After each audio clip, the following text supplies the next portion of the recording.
हम इस वक्त बरेवा पंचायत में हैं और गांव का नाम भी बरेवा है।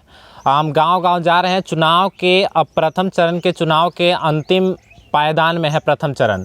लोगों से जानेंगे, मिलेंगे और जो तमाम तरह की जानकारियां आपको हमने अभी तक दी थी उसके परे अब हम यहां उपस्थित यहां के प्रतिनिधि से, यहां के प्रत्याशी से बात करेंगे और जानेंगे कि इस पंचायत चुनाव में जो वो आ रहे हैं, अब अंतिम दावेदारी, अंतिम समय चल रहा है, तो किस तरह वो अपने समर्थकों को अपनी ओर लाने की कोशिश कर रहे हैं और कितना समर्थन मिल रहा है। हम इस वक्त इमामनगर बरेवा पंचायत के बरेवा गांव में है। आप पीछे पोस्टर टंगा हुआ देख सकते हैं। हमारे साथ इस वक्त मौजूद हैं महेंद्र पासवान जी, जिनका चुनाव चिन्ह आदमी व पाल युक्त नौका है।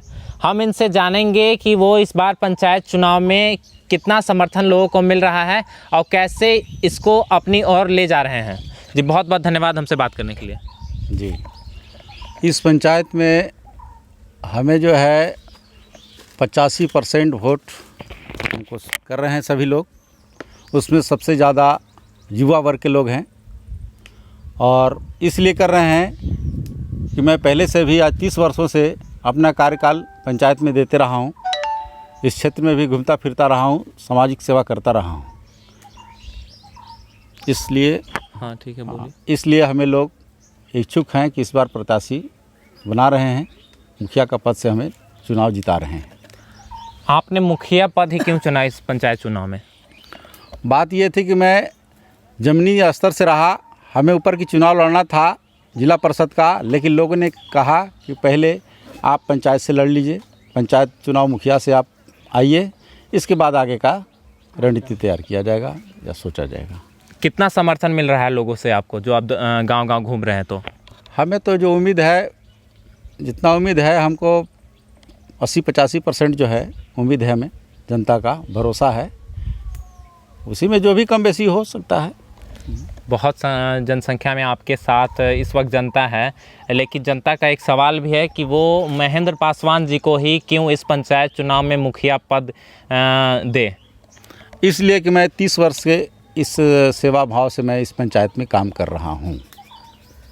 30 वर्ष का मुझे अनुभव है, कहाँ क्या होना चाहिए, नहीं होना चाहिए।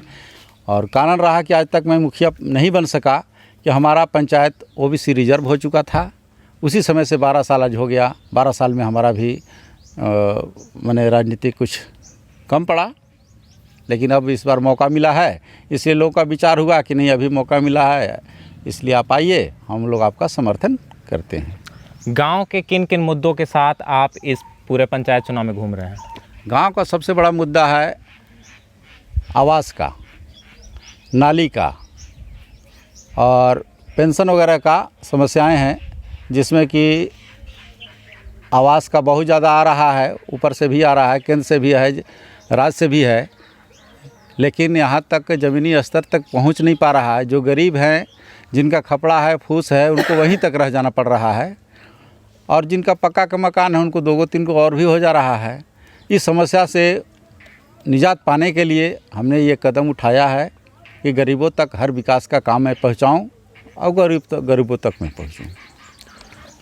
राज्य में 2 टर्म में पंचायत चुनाव हो चुके हैं, अब तीसरे टर्म में पंचायत चुनाव हो रहा है, तो आपको क्या लगता है कि गांव में आपके पंचायत में 2 टर्म में जो प्रत्याशी यहाँ से रहे हैं उन्होंने काम किया है या नहीं? जो अगले 2 टर्म में प्रत्याशी रहे, और प्रत्याशी एक ही व्यक्ति रहे, कभी पत्नी तो कभी पति, और ऐसा कोई राजनीतिक नहीं थे, कोई ऐसा समाज सेवी नहीं थे, लेकिन रिजर्वेशन के हिसाब में कोई था नहीं, तो इसके वजूद में जनता ने किसी को दे दिया कि भाई कोई है नहीं तो जो है उसी को दिया। उसका कभी अनुभव नहीं था उस लड़के का, लेकिन आज 2 बार टर्म हुआ, तीसरा जो जनरल हुआ तो जनरल में हम लोग का मौका मिला, तो हम लोग भी आ गए हैं। और उनका कार्यकलाप उतना अच्छा नहीं है, जनता उनसे विक्षुब्ध है, जनता उनको नहीं चाह रही है, जनता नकार चुकी है, इसलिए कि पंचायत में कोई काम नहीं हुआ, न सिंचाई का काम हुआ, न नाली का हुआ, न सफाई का, बहुत सारे काम बाकी रह गए, आवास भी बाकी रह गया।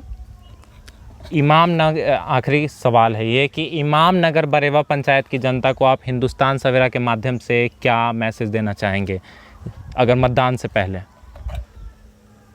मतदान से पहले मैं सभी जनता को आश्वस्त करना चाहता हूं और मैं वादा किया हूं कि विकास के मामले में गरीबों तक सबसे पहला कदम मैं उठाऊंगा, गरीबों के हक में। हम इस वक्त बरेवा में थे। आप महेंद्र पासवान जी को सुन रहे थे, जो इस बार आदमी व पाल युक्त नौका चुनाव चिन्ह के साथ मैदान में है मुखिया पद के लिए। धन्यवाद। चालू कीजिए, ठीक है। हाँ।